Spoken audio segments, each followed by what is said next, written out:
안녕하세요, 여러분. 저는 선한목자 온라인교회를 섬기는 강성훈 목사입니다. 오늘 주일 예배에 나오신 모든 분들을 주님의 이름으로 환영하고 축복합니다.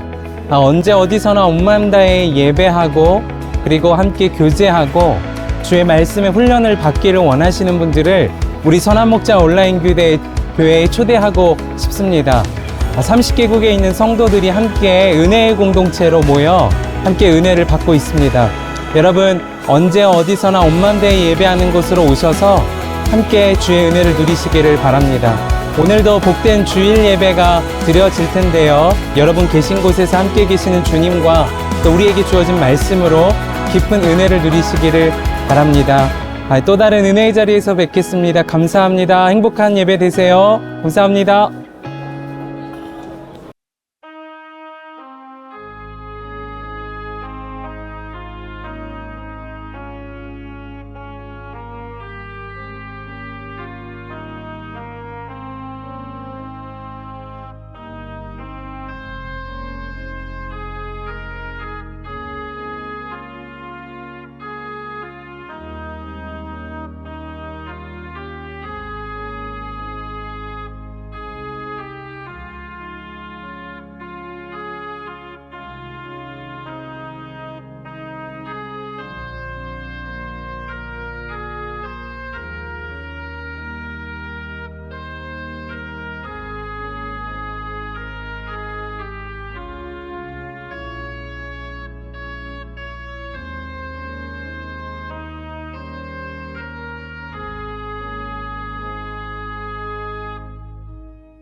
주 하나님, 주님은 모두에게 선하시며 지으신 모든 것에 자비하십니다.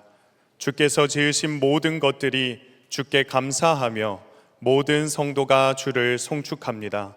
주님의 선하심과 인자하심이 영원하고 성실하심이 대대에 이릅니다. 주는 모든 넘어지는 자들을 붙드시며 엎드린 자를 모두 일으키십니다. 자기를 사랑하는 자들은 다 보호하시고 악인들은 다 멸하십니다. 주님의 이름이 아름다우니 그 이름을 찬송합니다. 여기 모인 우리 모두가 주님을 찬양하며 모든 백성이 주를 찬송합니다.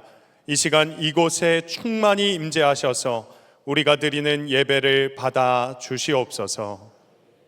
다 함께 일어나셔서 찬송가 478장 참 아름다워라 찬양하시도록 하겠습니다.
다 함께 사도신경으로 우리의 신앙을 고백하겠습니다. 나는 전능하신 아버지 하나님, 천지의 창조주를 믿습니다. 나는 그의 유일하신 아들, 우리 주 예수 그리스도를 믿습니다. 그는 성령으로 잉태되어 동정녀 마리아에게서 나시고 본디오 빌라도에게 고난을 받아 십자가에 못 박혀 죽으시고 장사된 지 사흘 만에 죽은 자 가운데서 다시 살아나셨으며 하늘에 오르시어 전능하신 아버지 하나님 우편에 앉아 계시다가 거기로부터 살아있는 자와 죽은 자를 심판하러 오십니다.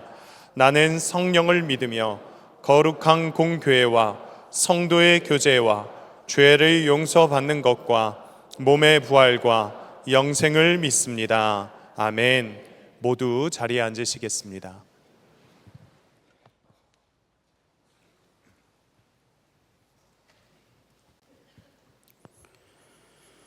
사랑과 은혜가 충만하신 하나님 아버지, 영광과 찬송을 하나님께 올려드립니다.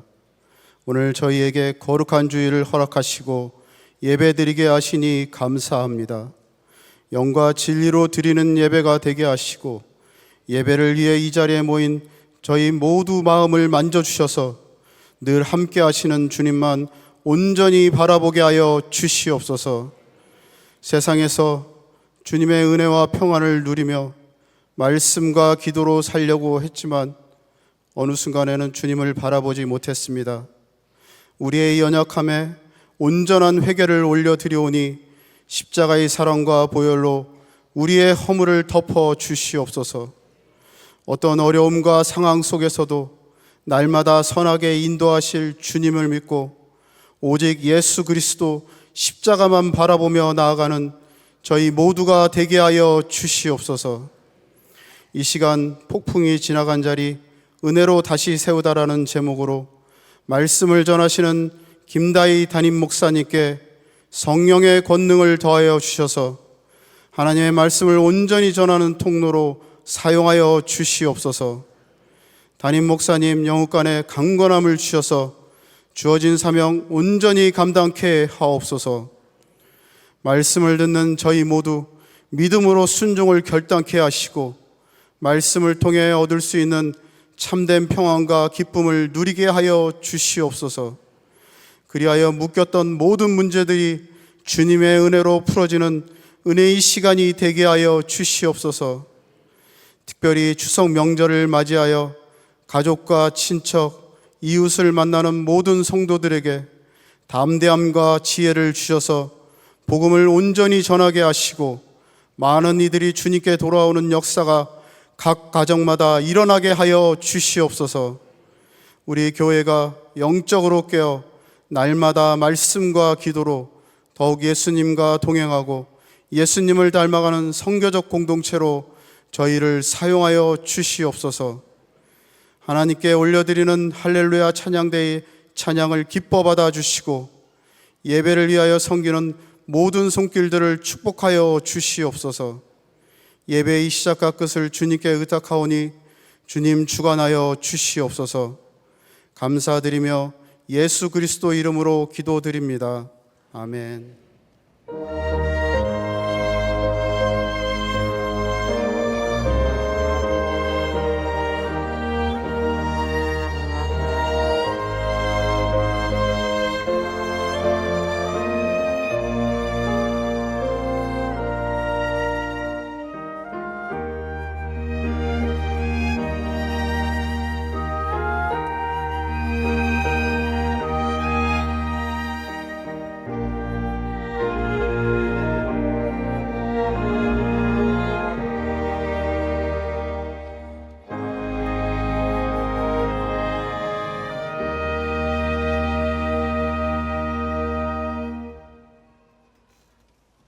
교회 소식을 알려드리겠습니다. 이번 주 수요 저녁 예배는 장 크리스토퍼 파송 선교사가 말씀을 전합니다. 이번 주부터 믿음의 DNA라는 주제로 금요 성령 집회 시리즈 설교가 시작됩니다. 선한목자교회에 처음 오신 새가족 여러분을 환영합니다. 1층 새가족실에 가시면 교회 등록과 교회 생활에 대한 안내를 받으실 수 있습니다. 매일 말씀 함께와 예수 동행일기를 통하여 주님과 동행하는 한 주 보내시길 바랍니다. 이 시간 다 함께 하나님을 경외하는 마음으로 자리에서 일어서시겠습니다.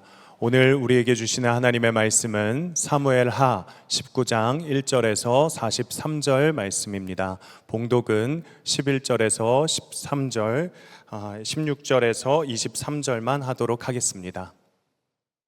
온 이스라엘이 하는 말이 다윗 왕에게 전달되었다. 다윗 왕은 두 제사장 사독과 아비아달에게 사람을 보내서 이렇게 말하였다. 유다 장로들에게 나의 말을 전하여 주십시오.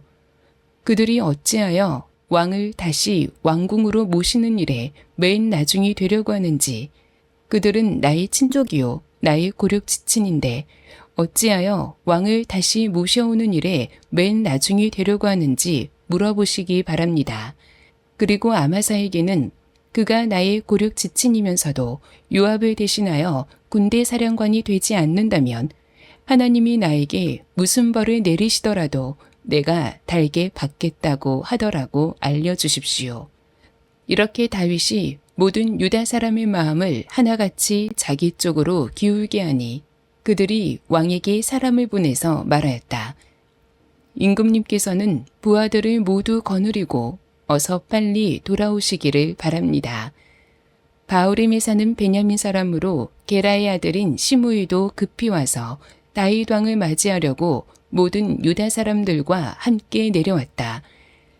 그는 베냐민 사람 1000명을 거느리고 사울 집안의 중 시바와 함께 왔는데 시바도 자기의 아들 15명과 자기의 종 20명을 다 데리고 나아왔다. 이들은 요단강을 건너서 왕 앞으로 나아왔다.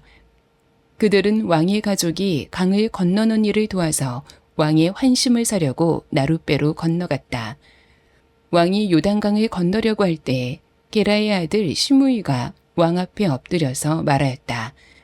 임금님, 이 종의 허물을 마음에 두지 말아 주십시오. 높으신 임금님께서 예루살렘에서 떠나시던 날 제가 저지른 죄악을 임금님께서는 기억하시거나 마음에 품지 말아 주십시오. 바로 제가 죄를 지은 줄을 이 종이 잘 알고 있습니다. 그렇기 때문에 제가 오늘 요셉 지파의 모든 사람 가운데서 맨 먼저 높으신 임금님을 맞으러 내려왔습니다. 스루야의 아들 아비새가 그 말을 받아서 왕에게 말하였다. 주님께서 기름 부어 세우신 분을 시므이가 저주하였으니 그것만으로도 시므이는 죽어야 마땅한 줄 압니다. 그러나 다윗이 말하였다. 스루야의 아들들은 들어라. 나의 일에 왜 너희가 나서서 오늘 나의 대적이 되느냐. 내가 오늘에서야 온 이스라엘의 왕이 된 것 같은데 이런 날에 이스라엘에서 사람이 처형을 받아서야 되겠느냐. 왕이 시므이에게 맹세하였다. 너는 처형을 당하지 않을 것이다. 아멘. 하나님의 말씀입니다. 다 함께 자리에 앉겠습니다.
네, 오늘은 10월 첫째 주이자 우리 추석 명절이 시작되는 날입니다. 오늘 우리 현장 예배 오시고 또 우리 온라인으로 예배하시는 우리 모든 선화목자교회 예배자 분들 가운데 우리 추석에 큰 기쁨이 있게 되기를 축복합니다. 우리 좌우에 앞뒤에 계신 분들에게 인사하겠습니다.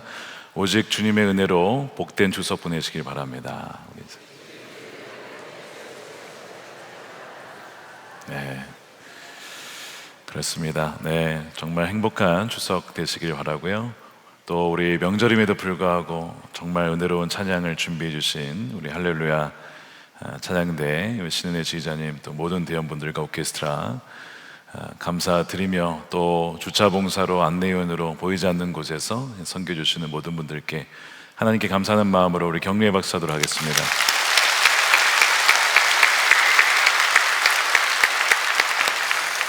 네, 사무엘 하나님 나라를 세우는 사람 22번째입니다. 폭풍이 지나간 자리 은혜로 다시 세우다 라는 제목의 말씀을 나누겠습니다.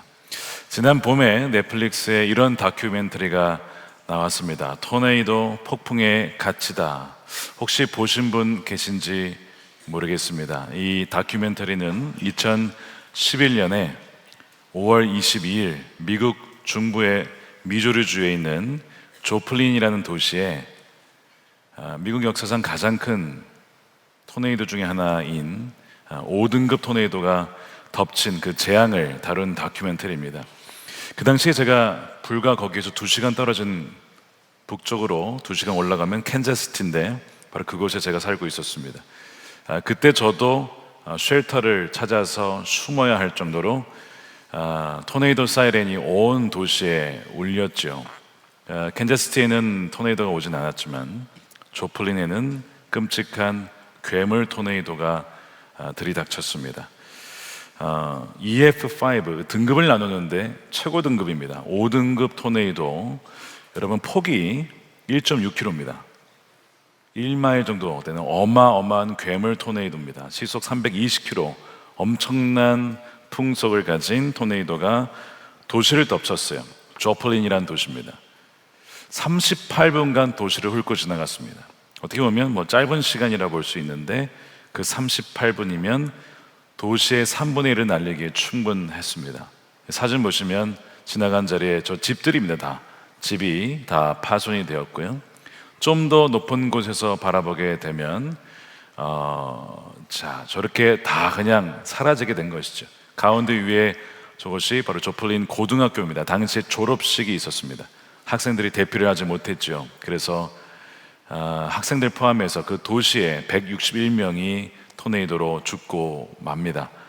이렇게 38분의 짧은 시간 안에 어마어마한 피해를 남기고 간 것입니다.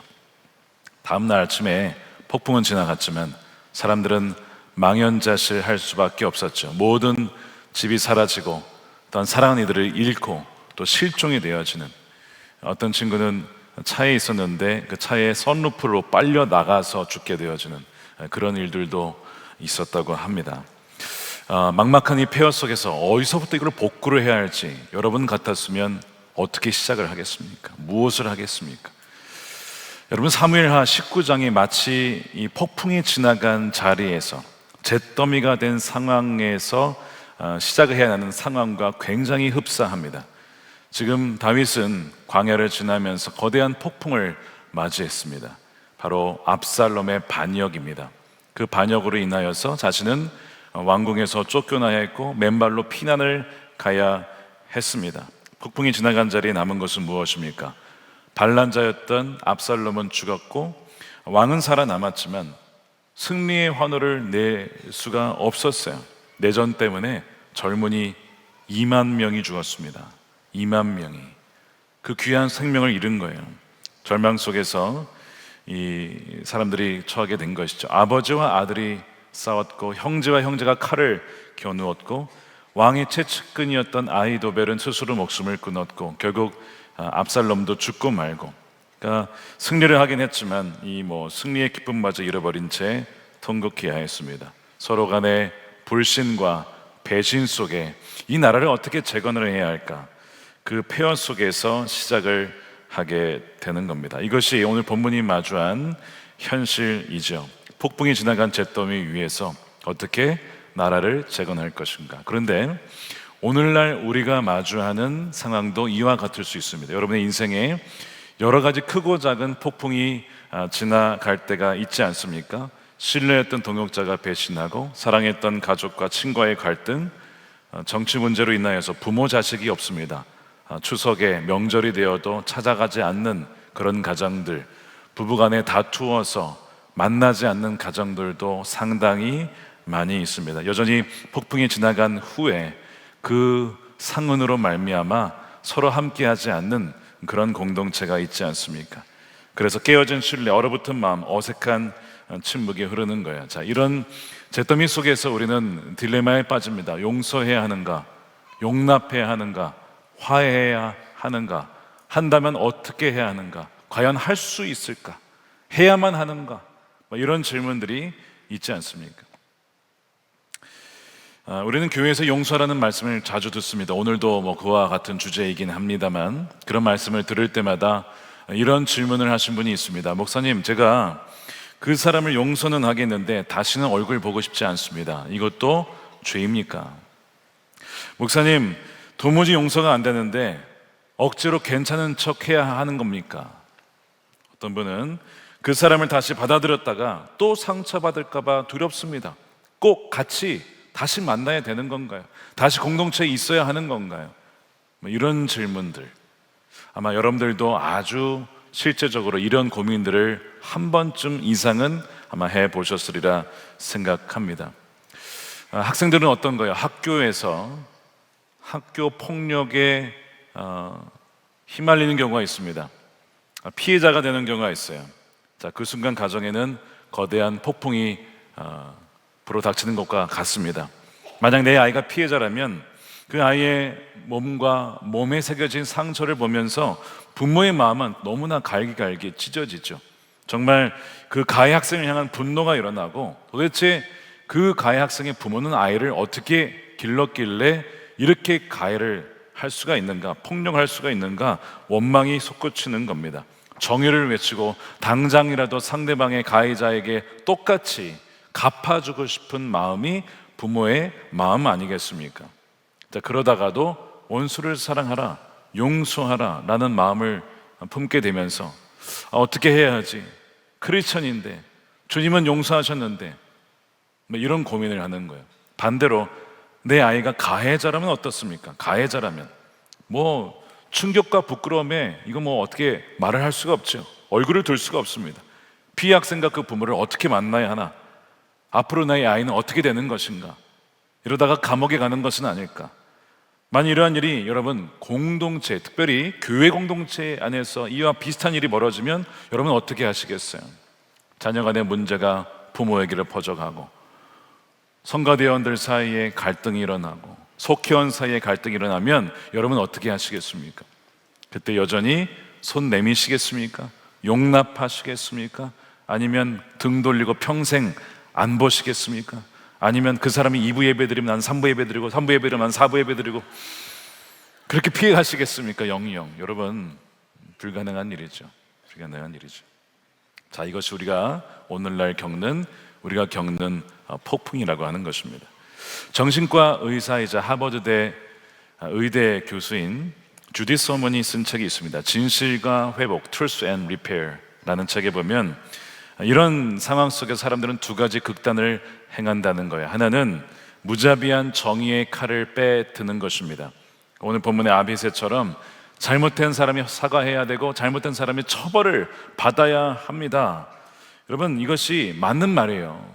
잘못했으면 처벌을 받아야죠. 그런데 이 정의의 요구가 종종 복수심과 감정이 뒤섞여서 나갈 때에 이 정의는 굉장히 무자비한 정의가 되곤 합니다.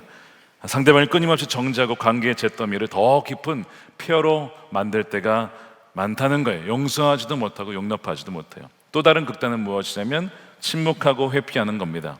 그래서 이 주디 서먼이 경고한 것처럼 값싼 화해의 유혹이 여기에 있습니다. 진실을 대면하는 고통을 피하기 위해 문제를 인정하지 않는 거예요. 가해자가 아니라는 겁니다. 그렇게 문제를 회피하는 거예요. 나도 피해자라는 겁니다. 물론 맞습니다. 그렇지만 어쨌든 가해한 것에 대한 것을 인정하지 않는, 혹은 마음에서 용서가 되지 않는데도 괜찮은 척 관계를 유지하는 것, 회피와 침묵이죠. 자, 이 어떠한 것도 진정한 회복을 가져오지 못한다는 것이죠. 잠시 갈등을 덮어두는 것뿐입니다. 용서 없는 용납, 용납 없는 용서, 이 불완전한 이 방법으로는 하나님의 나라를, 기뻐하신 나라를 세울 수가 없다는 겁니다. 자, 그러면 어떻게 해야 하는가? 오늘 본문을 통해서 제3의 길, 주님께서 보여주신 길, 비록 다윗이 보여주긴 했지만 그도 불완전했기에 불완전한 그 길을 통하여 완전한 길이신 주님께서 우리에게 보여주신 길이 무엇인지를 오늘 말씀을 통해 살펴볼 텐데, 세 가지 은혜의 방법을 통해 다시 재건하는 길이 무엇인가를 좀 보고자 합니다. 폭풍이 지나간 자리 다시 세우는 세 가지 은혜. 첫 번째는 자존심의 벽을 허물고 먼저 찾아가는 은혜입니다. 압살롬이 반역했을 때 거기에 주동적으로 함께 있던 지파가 어느 지파였는지 아십니까? 다윗의 지파였던 유다 지파입니다. 유다 지파가 압살롬에게 붙은 거예요. 그런데 압살롬이 죽었어요. 자, 유다 지파가 어떻게 해야 할까요? 다윗에게 가서 사죄해야죠. 그런데 가지를 못하는 거예요. 왜? 너무 죄송한 거예요. 우리가 반역했으니까 뭐 이러지도 못하고 저러지도 못하고 있을 때 그 침묵의 벽을 깬 것은 다윗이었습니다. 다윗이 제사장들을 보내어서 먼저 화해의 손길을 내민 것입니다. 그것이 11절입니다. 유다 장로들에게 나의 말을 전하여 주십시오. 그들이 어찌하여 왕을 다시 왕궁으로 모시는 일에 맨 나중이 되려고 하시는지, 그들은 나의 친족이요 나의 고륙 지친인데 어찌하여 왕을 다시 모셔오는 일에 맨 나중이 데려가는지 물어보시기 바랍니다. 다윗은 책망을 하지 않았어요. 당신들이 나를 배신했구나 라고 책망하는 것이 아니라, 당신들은 나의 가족 아닙니까? 나의 친족 아닙니까? 왜 왕을 다시 왕국으로 복귀하는 일에 왜 맨 나중이 데려가 하십니까? 나의 친족이면 먼저 나서서 왕이시여 왕국으로 복귀하십시오, 나서야 하는 것 아니겠습니까? 라고 손을 내미는 거예요. 자, 그러면서 무슨 파격적인 제안을 하냐면 발람군의 총사령군이었던 아마사를 다윗의 군대 사령관으로 삼겠다는 거예요. 와, 놀라운 제안이죠. 다윗이 대단한 사람이에요. 엄청나게 이 대장부, 정말 이 상대방의 적까지도 품을 수 있는 그런 마음을 가진 사람이에요. 물론 그가 이렇게 했던 데에는 정치적인 이유도 있었습니다. 다윗의 군대 장관 요압이 뭐 했습니까? 다윗의 말을 어겼어요. 아들을 살려두라고 그랬잖아요. 압살롬을 죽이지 말라 그랬잖아요. 그런데 어떻게 했습니까? 그의 창으로 찔러 죽였습니다. 더 이상 왕의 말을 듣지 않는, 통제를 받지 않는 군인은 필요가 없는 거예요. 그래서 아마사를 군사령관으로 세우겠다. 그래서 상대방의 이 적군까지도, 어떻게 보면 반역한 무리도 품으면서 요압을 견제하려고 하는 아주 노련한 정치적인 선택이 여기에 있었던 겁니다. 그러나 단지 정치적인 선택만은 아니었습니다. 다윗이 왜 유다 지파를 품게 되었는가? 다윗이 광야를 지나면서 다시 한번 깊이 깨달은 것이 있었습니다. 죽을 수도 있었고, 왕위에 복귀 못할 수도 있었고, 자신의 친족이 다 죽을 수도 있었습니다. 근데 전적으로 하나님의 은혜로, 자신의 지혜나 군사력으로 복귀한 게 아니에요. 전적인 하나님의 은혜와 주권적인 섭리하심으로 그가 돌아오게 되었습니다. 정말 내가 죽어도 마땅한 죄인인데, 나는 이 자리에 설 자격이 없는 자인데 하나님의 은혜로 내가 다시 돌아오게 되었으니, 내가 돌아왔을 때 피바람을 일으켜서 보복할 것이 아니라 바로 이 은혜의 통치가 나의 제 통치 2기의 중요 원칙이 되어야 한다. 다윗은 그것을 내세웠던 것입니다. 보통은 정부가 바뀌면 피바람이 불기 마련입니다.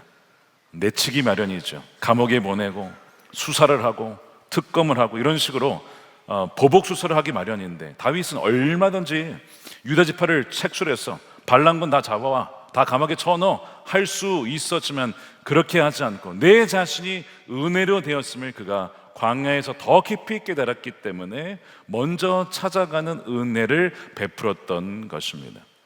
이것이 누구의 모습입니까? 우리 하나님의 모습입니다. 우리에게 어떻게 하셨습니까? 여러분, 로마서 5장 8절 말씀을 함께 읽어보겠습니다. 시작. 그러나 우리가 아직 죄인이었을 때에 그리스도께서 우리를 위하여 죽으셨습니다. 이리하여 하나님께서는 우리들에 대한 자기의 사랑을 실증하셨습니다. 우리가 어떨 때에 그렇게 하셨다고요? 우리가 죄인 되었을 때, 우리가 반역자였을 때, 우리가 유다 지파와 함께 주님께 반역했을, 주님을 모르고 주님을 알면서도 의도적으로 하나님 말씀을 거부하고 내 마음대로 살았을 그때에 바로 하나님의 아들을 우리에게 먼저 보내주셔서 자신의 사랑을 확증해 주셨다는 것입니다. 바로 다윗이 그 사랑을 깨달은 것이죠. 그래서 먼저 찾아가는 은혜를 베풀었던 것입니다. 우리가 그리스도인이라고 한다면, 우리가 하나님의 사람이라고 한다면 그것이 언제 드러나는가? 내가 먼저 찾아가는 은혜가 있느냐? 내가 먼저 용서하는 은혜가 있느냐? 그것이 바로 그 사람이 먼저 찾아와 주신 하나님의 은혜와 사랑을 누린 자임을 드러내는 분명한 증거라고 하는 것입니다. 자, 두 번째, 용납을 넘어 완전히 용서하는 은혜입니다. 자, 다윗이 요단강에 이르러서 건너려고 하는데, 이제 왕궁으로 돌아가는 겁니다. 건너려고 하는데 누가 찾아오느냐? 다윗을 가장 비참하게 저주했던 시므이가 와서 바짝 엎드리는 것입니다. 그러면서 자신의 죄를 공적으로 시인하죠. 이 종의 허물을 왕이시여 마음에 담아두지 마십시오라고 하는 겁니다. 여러분, 시므이가 어떤 저주를 퍼부었는지 기억나십니까? 한번 다시 돌아볼까요? 사무엘하 16장 6절에 다윗 왕의 모든 부하와 모든 용사가 좌우에 서서 왕을 호위하고 가는데도 그는 다윗과 그의 모든 신하에게 계속하여 돌을 던졌다. 시므이가 다윗을 저주하여 말하였다. 영영 가거라, 이 피부리는 나는 살인자야, 이 불안당 같은 자야. 시므이는 사울의 친족이었기 때문에 사울이 죽은 것이 다윗 때문이라고, 그렇게 해서 당신 때문에 그렇게 된 것이니 당신 지금 그 벌을 받는 것이라고 저주를 하며 돌을 던지고 있는 것입니다. 이건 단지 욕설이 아니라 다윗을 향한 저주는 그를 세우신 하나님에 대한 반역이었습니다. 그런데 이제 시므이가 그것을 마음에 두지 말라는 거예요. 여러분, 이 시므이가 진짜 회개하는 것일까요? 자기가 정말 잘못해서 왕이시여 용서해 주십시오 하는 것일까요? 여러분, 본문을 가만히 읽어보면 그렇지 않습니다. 이유가 여러 가지가 있는데, 시므이가 올 때 혼자 오지 않고 이 베냐민 지파 1000명을 데리고 왔어요. 무슨 얘기입니까? 세력을 끌고 온 거예요. 내가 이렇게 큰 세력이 있고 영향력이 있습니다.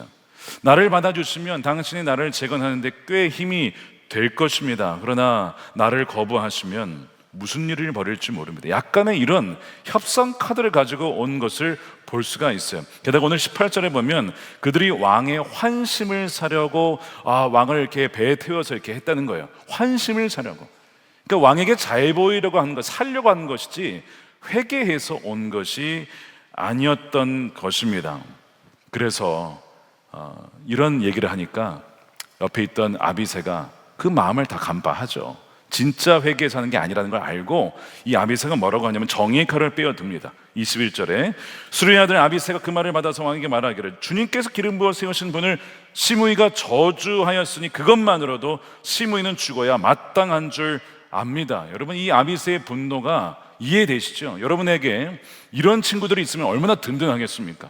여러분들을 지켜주는 호위무사와 같이 저렇게 옆에서 칼 뽑아, 자기가 칼을 뽑지 않으면서 옆에서 칼을 뽑아서 대신 갚아주는 이런 친구가 있으면 얼마나 좋아요. 아비새가 그 일을 하는 거예요. 그리고 아비새 말이 틀린 게 아닙니다. 여러분, 죄값을 치러야죠. 성경이 말하는 공의와 정의가 있어요.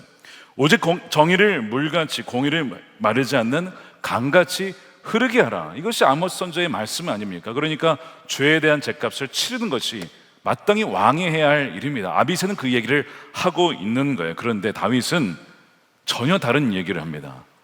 그것이 22절이에요. 그러나 다윗이 말하기를 수르의 아들들은 들어라. 나의 일에 너희가 왜 나서서 오늘 나의 대적 사탄입니다. 11절에 사탄. 나의 왜 대적이 되려고 하느냐? 내가 오늘에서 온 이스라엘의 왕이 된 것 같은데 이런 날에 이스라엘에서 사람이 처형을 받아서야 되겠느냐? 지금 다윗은 아비새의 그 정의의 외침을 사탄의 유혹이라고 보고 있는 겁니다. 이것은 정의가 필요 없다는 것이 아니라 그 정의를 언제 실현할 것이냐? 과연 이것이 처형하는 정의만이 진짜 정의냐? 이것을 지금 분별하고 있는 거예요. 아비새의 정의는 과거의 죄를 묻고 그에 상응하는 벌을 주는 소위 응보적인 정의를 말합니다. 여러분, 성경에는 이런 정의가 있어요. 눈에는 눈, 이에는 이. 이게 응보적인 정의입니다. 그것을 분명히 말을 하고 있어요. 자, 그런데 다윗이 지금 세우고자 하는 나라에는 이 응보적인 정의보다는 깨어진 관계를 회복하고 공동체가 다 함께 살아야 되는 것입니다.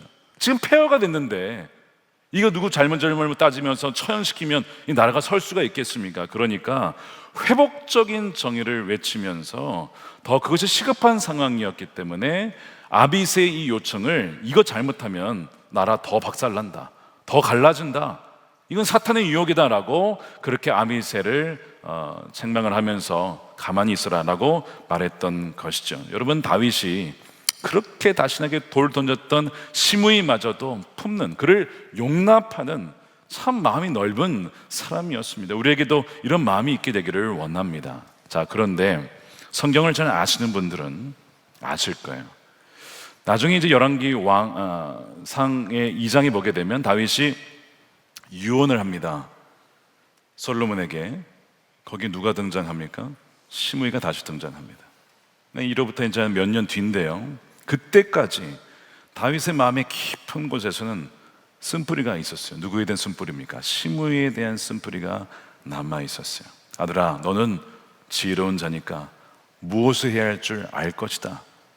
시므이가 평안하게 수월로 가지 않도록 하여라. 이 얘기를 해요. 다윗의 마음속에 계속 시므이가 걸렸던 겁니다. 자, 첫 번째, 시므이가 회개를 제대로 하지 않았어요. 정치적 계산 때문에 돌아온 것이었습니다. 그 다음에 그가 했던 저주가 다윗의 마음속에 계속 불편했던 것입니다. 그러니까 하나님, 그 시므이의 죄를 알고 계시지 않습니까? 하나님께서 그 죄에 대해서, 그가 회개하지 않은 죄에 대해서 하나님의 공의가 실현되어야 합니다. 그러나 저는 처벌하지 않았으니 제 아들의 때에 처벌될 수 있도록 해주십시오. 그렇게 얘기를 하는 거예요. 나중에 솔로몬과 시므이가 어떤 약속을 해요. 어디를 건너가지 마라, 그 이상 나가지 마십시오라고 했는데 시므이가 그것을 어기고 나갑니다. 결국에는 솔로몬에 의해서 처형을 당하게 되죠. 이것을 보여주는 것이 무엇이냐? 여러분, 다윗도 사람이었습니다. 완벽하지가 않았어요. 마음속에 시므이를 완전히 용서할 수가 없었습니다. 용납은 했지만 공적으로, 또한 나라를 세우기 위하여 그를 용납하기는 했지만 마음속 깊은 곳에서는 그를 온전히 용서할 수가 없었던 것입니다. 여러분들도 그런 마음이 있으실 거예요. 누군가를 정말 마음 깊은 곳에서는 용서하기 어려운 분들이 계실 겁니다. 우리가 다 그렇죠. 그런데 바로 이것이, 이 불완전한 왕의 모습이 우리로 하여금 누구를 주목하게 합니까? 온전하고 완전하신 왕이신 예수님을 보게 합니다. 예수님은 우리를 대신하여 우리의 죄값을 바로 십자가에서 대신 치르셔서 완전한 정의를 이루셨고, 우리를 완전히 용납하시고 또한 용서해 주셔서 완전한 사랑을 보여주셨습니다. 다윗은 불안했지만 그러나 바로 예수님은 완전하셔서 우리를 100% 맞이해 주시고 우리를 용납해 주신 주님이시라는 거예요. 바로 주님을 더 기대하게 만들고 주님을 의지하게 만든다는 것입니다. 우리가 십자가의 사람이라면 어떻게 해야 할까요? 역시 주님처럼 자신을 부인하고 시므이 같은 이들을 향하여서 그들을 용서하는 것, 그것이 정말 하나님의 나라를 세우는 사람의 특징이라고 하는 거죠. 자, 이런 얘기를 하면, 목사님, 다윗도 용서를 못했는데 저라고 어떻게 용서를 하겠습니까? 여러분, 정말 맞는 말이에요. 하나님 마음에 맞는 사람 다윗도 시므이를 완전히 용서를 못했어요. 그런데 우리가 어떻게 하겠습니까? 여러분, 못하죠. 우리는 절대 못합니다. 그런데 다윗보다 여러분들이 훨씬 나은 사람인 거 여러분 아십니까? 왜 나은지 아세요? 여러분, 정말 이 농담이 아니라 저와 여러분들이 다윗보다 훨씬 낫다니까요. 왜 낫냐? 여러분, 다윗은요 완전한 십자가의 복음을 몰랐습니다. 그냥 희미하게 바라봤을 뿐이에요. 믿음으로. 그리고 다윗에게는 완전히 영원히 거하시는 성령의 약속이 아직 완전히 성취되지 않았을 때입니다. 그러니까 우리가 다윗보다 나은 것이 뭐예요? 우리는 십자가 복음을 알고 있고 또한 성령 우리 안에 완전히 내주에 계시잖아요. 우리 힘으로는 불가능하지만 성령께서 십자가의 복음으로 그 원수마저도 용서할 수 있는 힘을 그분이 주시기 때문에 우리가 다윗보다 나은 것이고, 바로 우리를 그렇게 하게 하시는 주님으로 말미암아 우리도 용서할 수 있는 자가 된다는 것입니다.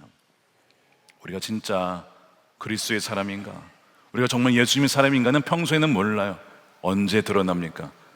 정말 미운 사람, 돌 던지는 사람을 만나보면 내가 정말 은혜로 살았지, 오늘 찬양대로 은혜 아니면 오늘 살 수 없는 자이지, 그거를 깨달은 자이면 용서를 하겠지만 그거를 못 깨달은 자이면 절대 용서를 못합니다. 거기에서 바로 내가 아직 십자가를 통과하지 못했구나, 내가 정말 아직 하나님의 은혜를 여기지 못하고 있구나, 그것을 분별하게 된다는 것입니다. 사랑하는 여러분, 용납과 용서의 갈림길에 서 계신 분 계십니까?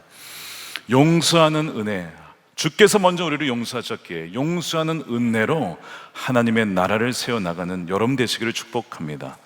세 번째 길이 있습니다. 왕으로 만족하는 은혜입니다. 우리가 오늘 본문을 읽진 않았지만 다윗을 찾아온 세 번째 인물은 다윗의 손자 무비보셋입니다. 자, 무비보셋의 이 이야기를 보면 우리에게 이런 질문을 던집니다. 이겁니다. 명백히 억울한 상황 속에서 나는 어떻게 반응해야 하는가? 여러분, 억울한 일 당해보셨습니까?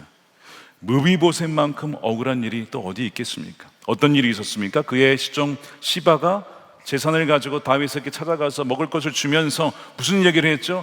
왜 무비보셋은 오지 않느냐라는 다윗의 질문에, 저의 주인은 예루살렘에 있습니다, 할아버지의 나라, 즉 사울의 나라가 자기에게 돌아오기를 기대하고 있습니다라고 거짓말로 모함을 하여 이 무비보셋과 다윗 사이를 갈라놨어요.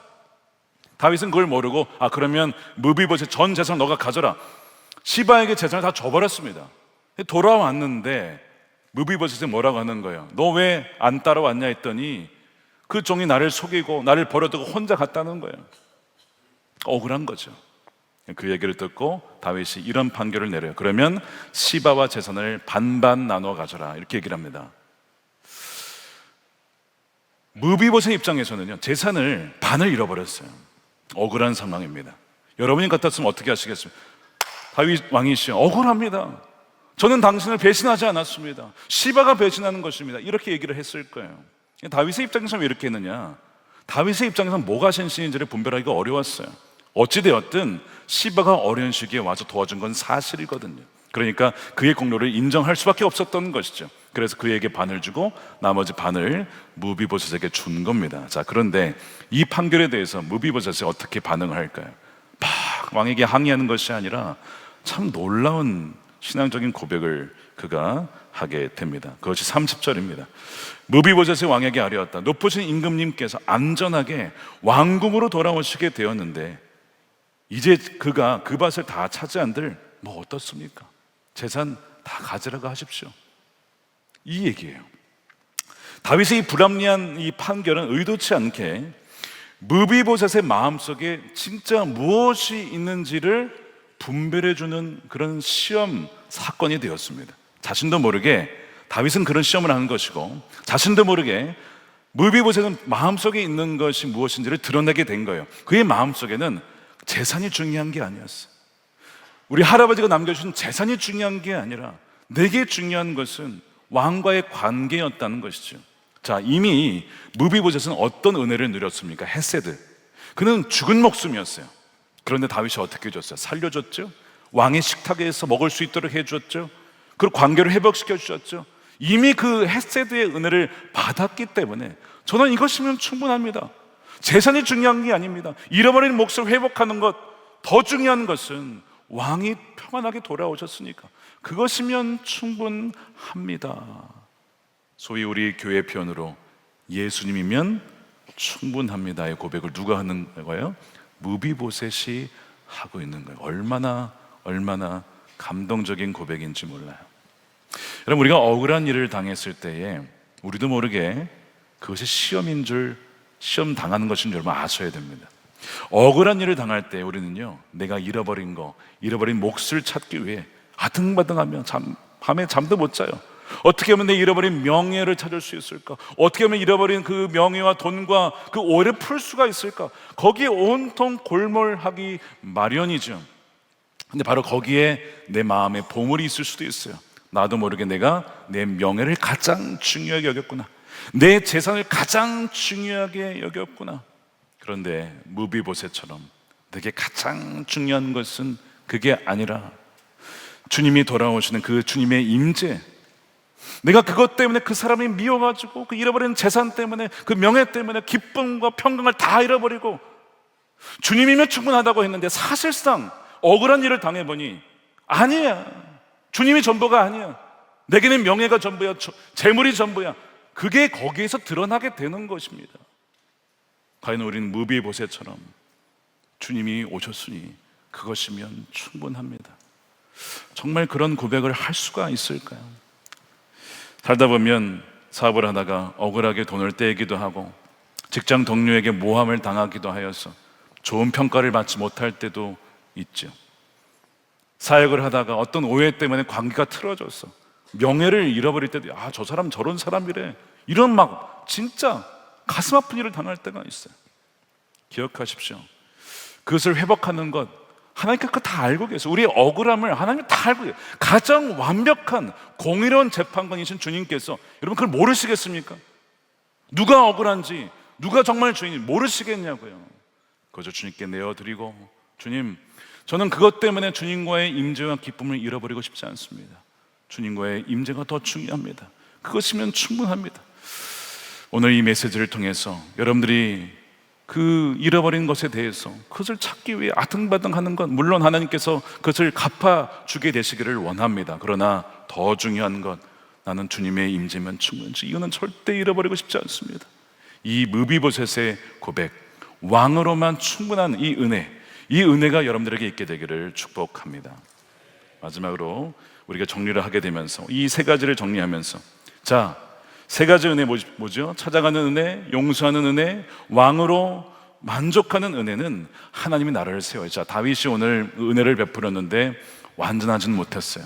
그러나 어쨌든 이 나라를 다시 재건을 하게 됩니다. 그런데 완전하신 주님께서 우리 안에 임재하실 때, 우리 가운데 거하실 때 우리의 가정이 회복이 되어지고 교회가 회복이 되어지고 또한 나라가 회복이 될 줄로 믿습니다. 여러분들의 각자 아마 폭풍이 지나간 자리에 있으실 거예요. 그리고 여러분의 인생에 시무이가 있을 겁니다.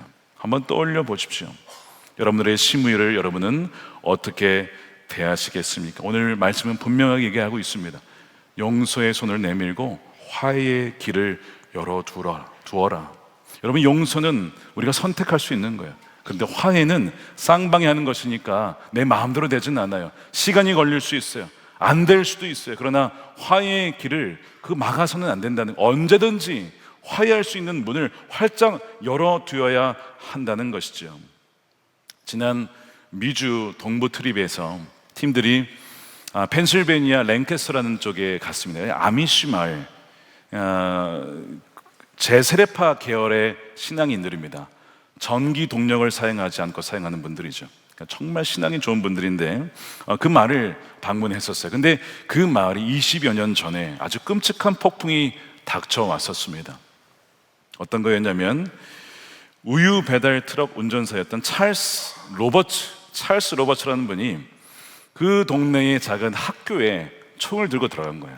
그러면서 12살에서 6살 사이에 여자아이들을 일렬로 쫙 세워놓고 출판 앞에 세워놓고 인질극을 벌인 겁니다. 결국에는 그 사람이 소녀 5명을 총으로 쏴 죽이고 나머지 5명은 평생 장애인으로 만들고 자신도 총으로 쏴서 죽습니다. 이런 끔찍한 폭풍이 그 평화로운 아미시 마을에 20여 년 전에 2006년에 10월 2일에 벌어지게 된 거예요. 자, 난리가 났습니다. 복수와 또 저주가 터져 나와야 될 그 비극의 현장 속에서, 그런데 도무지 이해할 수 없는 현장이 벌어지게 되죠. 불과 몇 시간 뒤에 이 내용이 이제 아미시 그레이스라는 책에 나와 있지만 그 용서하는 사건을 보여주게 됩니다. 숨진 소녀 마리안의 할아버지가 그런 얘기를 하는 거예요. 우리는 그 가해자를 용서해야 합니다. 그래서 공동체가 대표단을 꾸려서 가해자의 집을 찾아갑니다.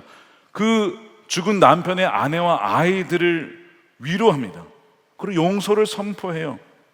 우리 자식을 잃은 슬픔을 갖고 있는데 당신도 똑같은 슬픔을 겪고 있군요 하면서 오히려 그 가해자의 가족을 위로해주고 함께 울어준 것입니다. 심지어 가해자의 장례식까지도 이 마을 사람들이 참석을 했다는 거예요.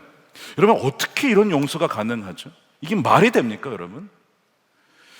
그들이 이렇게 할 수 있었던 몇 가지 이유가 있었어요. 첫 번째, 주기도문에서 주님, 우리가 우리의 죄를 우리에게 죄를 지은 자들에게 우리가 용서한 것처럼 우리도 우리의 죄를 용서해 주십시오.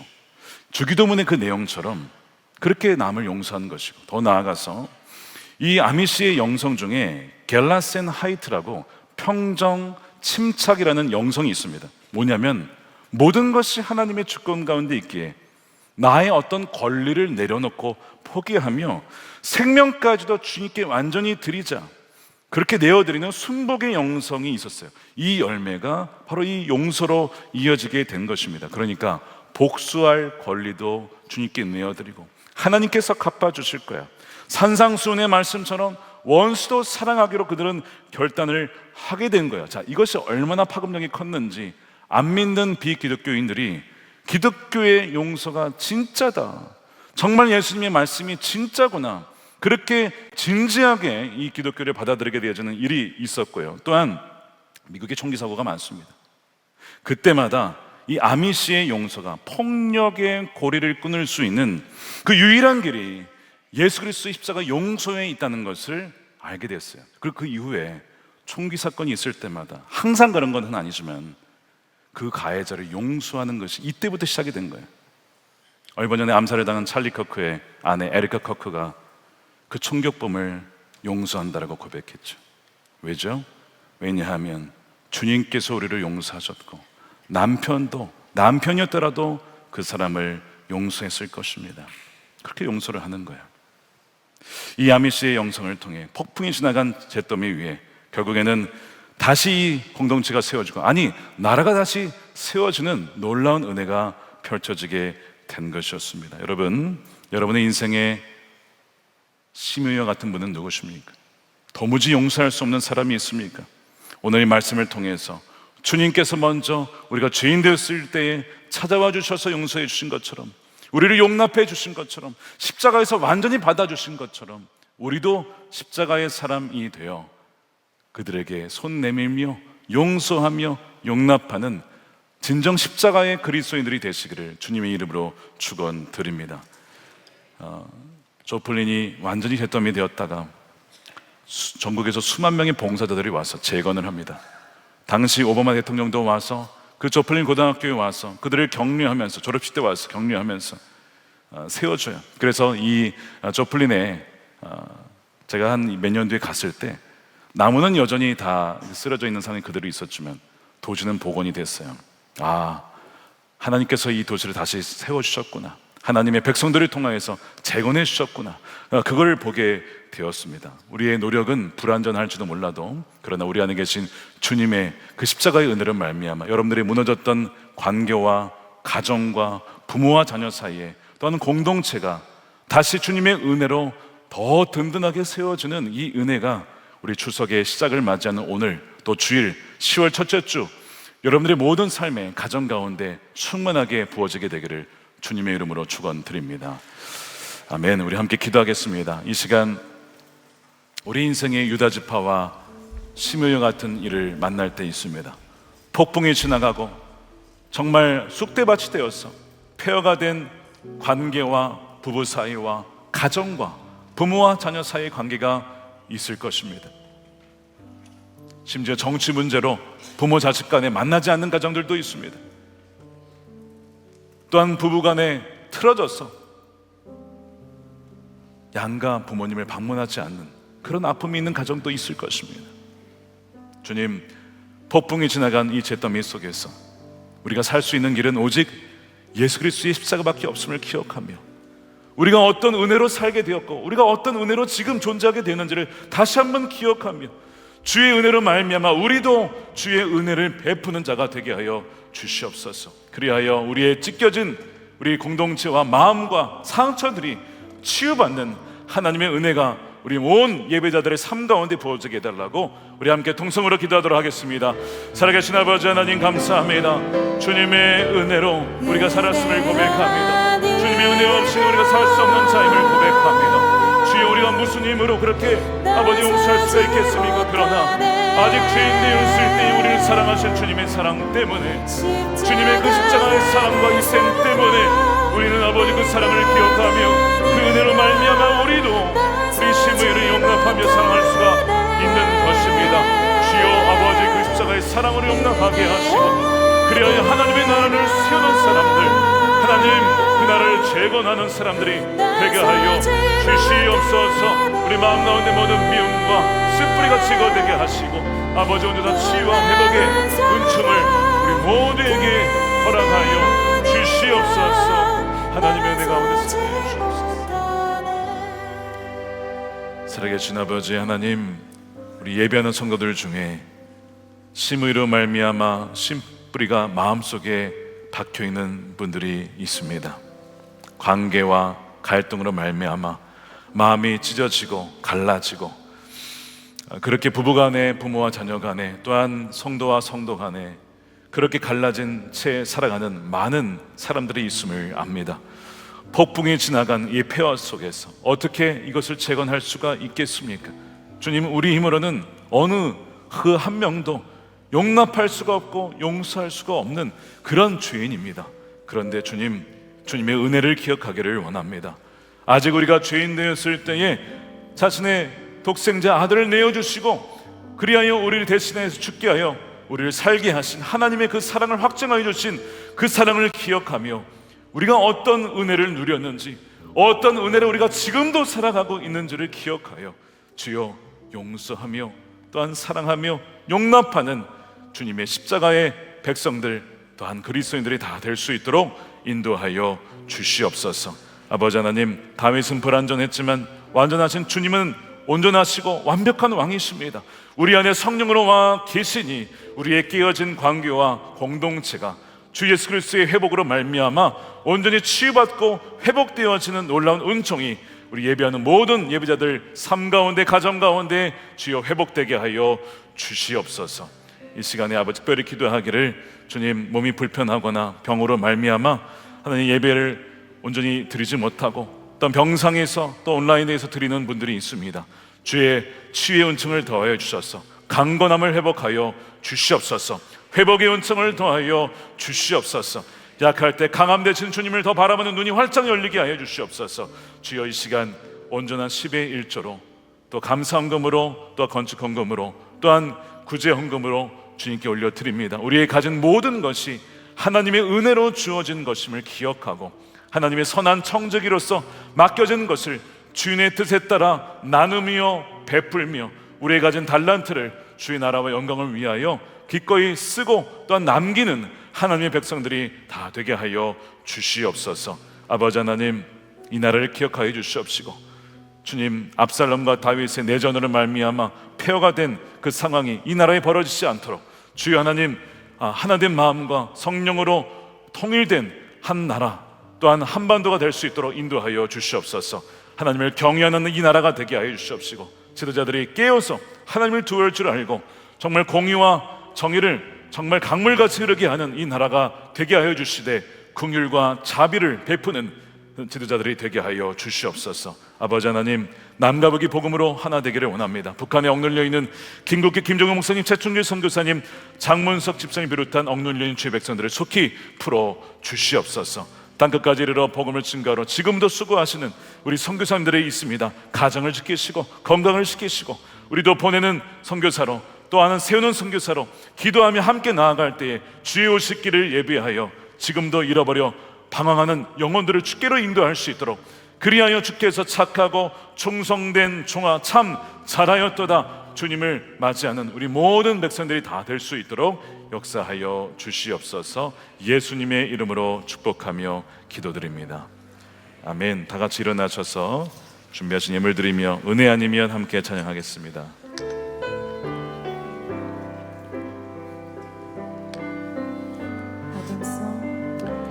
어둠 속 헤매이던 내 영혼, 갈 길 몰라 방황할 때에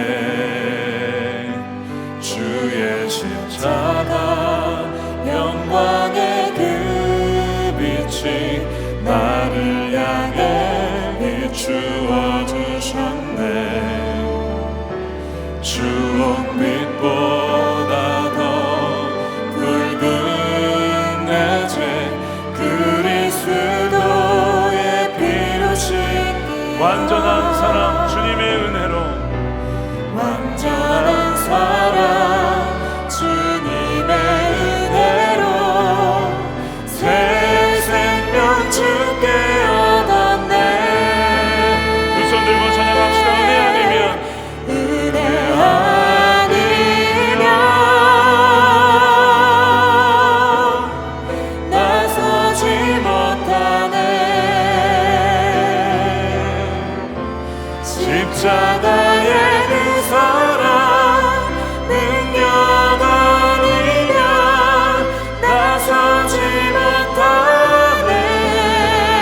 아니면 십자가의 그 사랑 능력 아니면 나서지 못하네. 은혜 아니면 나서지 못하네. 놀라운 사랑 그 은혜 아니면 나서지 못하네. 축도하겠습니다. 이제는 우리 주 예수 그리스도의 크신 은혜와 아버지 하나님의 측량할 수 없는 무한하신 사랑하심과 우리를 버려두지 아니하시고 함께 하시는 성령님의 감화감동 교통 내주하심이 은혜 아니면 살아갈 수 없는 존재임을 다시 한번 기억하며 찾아가는 은혜로, 용서하는 은혜로, 왕으로 만족하는 은혜로 우리에게 돌 던진 자들도 사랑하며 용납하며 품기로 이 시간 결단하는 사랑하는 우리 모든 선남목자교회 예배자들 머리 위에 저들의 가정과 일터와 사랑하는 자녀들과 다음 세대와 주의 몸된 교회와 조국 대한민국과 열방 가운데 영원히 함께 하시기를 간절히 축원하옵나이다. 아멘.